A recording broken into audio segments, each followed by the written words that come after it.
नमस्कार दर्शक बंधु, आज आम आपण को एमती एक योजना विषय कहवाक जाऊँ जहाँ गाँ गहली लोकों आर्थिक जीवन में बड़ परिवर्तन आनी आउ से योजना हूँ प्रधानमंत्री जनधन योजना।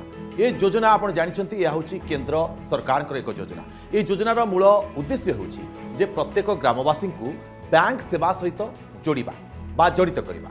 ये योजना रे बैंक खाता खोलिबा आपण को टंका दरकार नहीं, कौन टंका दरकार नहीं, अर्थात जीरो बालांस रे एथिरे आपण खाता खोली पारिबे जोटा कि बैंक सहित आपण को संयोग करि पारिबे। तेबे योजना 2014 मसीह आरंभ होइतिला। उद्देश्य रहितिला समस्त को बैंक खाता रे अंतर्भुक्त करबा बा बैंक सहित जोड़िबा। विशेषकर ग्राम रे जो गरीब लोक माने रहिसेंती जहा मान पाखरे टंका पैसार अभाव असुविधा रहिछि से मानन को जोड़िबा। पूर्वरु जे मानन पाखरे बैंक खाता नथिला से मानन को जोड़िबा ए योजनार उद्देश्य। एबे जनधन योजना रे से मानन नाम रे खाता खोलिछि एवं एथिरे डेबिट कार्ड या सहित बीमार मध्य सुविधा रही जोटा कि लाइफ इंश्योरेंस कथा आम कहे से कथा रही।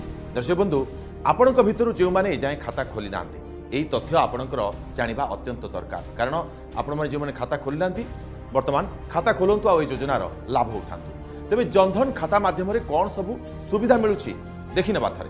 एथिरे जीरो बालांस रे खाता आपण खोली पारिबे, ये प्रथम सुविधा। द्वितीय सुविधा हूँ डेबिट कार्ड आपन को मिलिबो, एथिरे डेबिट कार्ड मिलिबो। या सहित भविष्य पई बीमार सुविधा रहउछि, जदि आपनकर कोनोसी किछि असुविधा होय ताले बीमार सुविधा मध्ये रहउछि। आउ सरकारी राशि जोटा कि डीबीटी माध्यम रे आपन खाता को आसुछि से राशि मध्ये ए खाता को आसी पारिबो।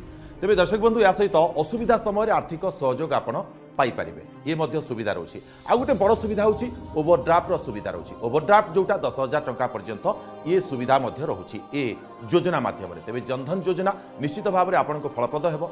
এই যোজনা ହେଉଛି এଥିରେ রূপে কার্ড মিলিব, ଏହା ଦ୍ୱାରା ଆପଣ एटीएम ରୁ ଟଙ୍କା ମଧ୍ୟ ବାହାର କରିପାରିବେ। जो डेबिट कार्ड କୁହାଯାଉଛି ସେଟା ରୂପେ କାର୍ଡ ଆକାରରେ ମିଳିବ ଆଉ ଏଥିରୁ ଆପଣ ଟଙ୍କା କାଢ଼ି ପାରିବେ ବ୍ୟାଙ୍କରୁ।